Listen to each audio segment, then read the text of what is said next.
हिंदू धर्म में रामायण के पाठ का बहुत महत्व है, लेकिन रामायण के पाठ को लेकर कई नियम भी बने हुए हैं। ऐसी मान्यता है कि रामायण का पहला और अंतिम कांड बाद में जोड़ा गया है। ये पहले से रामायण का हिस्सा नहीं था। साथ में ये भी कहा जाता है कि रामायण पढ़ते वक्त लव कुश वाले कांड को नहीं पढ़ा जाता है। रामायण एक बहुत ही प्रभावशाली धार्मिक पुस्तक है, जिसमें भगवान राम का चरित्र का वर्णन इतना खूबसूरत है कि लोगों में भगवान राम जैसे गुण आए, इसके लिए घरों में रामायण का पाठ कराया जाता है। लेकिन विशेषज्ञों के अनुसार रामायण के पाठ के समय कुछ बातों का ध्यान भी रखना चाहिए, वरना पाठ करने का कोई उद्देश्य है उसकी पूर्ति नहीं होती है।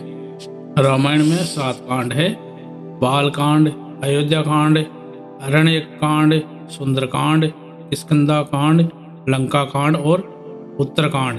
रामायण का अंतिम कांड है उत्तराकांड, जिसमें आदि कवि वाल्मीकि ने रावण तथा हनुमान के जन्म की कथा, सीता का निर्वासन, राजा नृग, राजा निमि, राजा ययाति तथा राम राज्य में कुत्ते का न्याय की उपकथाएं, लव कुश का जन्म, राम के द्वारा अश्वमेध यज्ञ का अनुष्ठान तथा उस यज्ञ में उनके पुत्रों लव तथा कुश के द्वारा महाकवि वाल्मीकि रचित रामायण गायन, सीता का धरती में समा जाना, लक्ष्मण का परित्याग और भगवान राम का सरयू नदी में जल समाधि ले लेने इत्यादि का भी वर्णन किया गया है।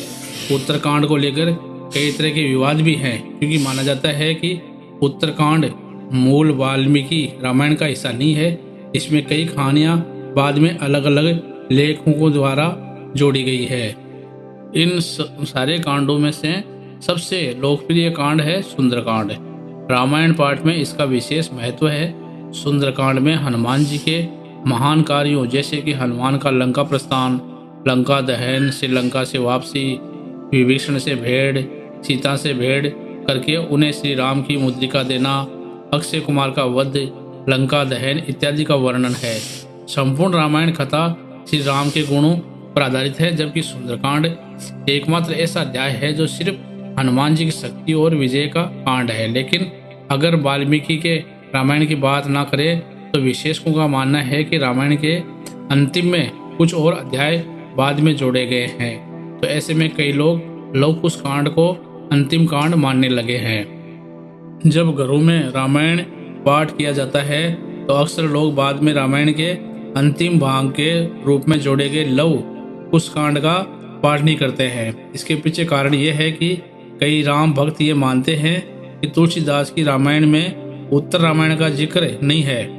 उत्तर रामायण का वर्णन वाल्मीकि जी की रामायण में था। उनका कहना है कि अपने शत्रुओं के साथ भी प्रेम सा व्यवहार करने वाले भगवान राम किसी धोबी के कहने पर सीता का त्याग नहीं कर सकते।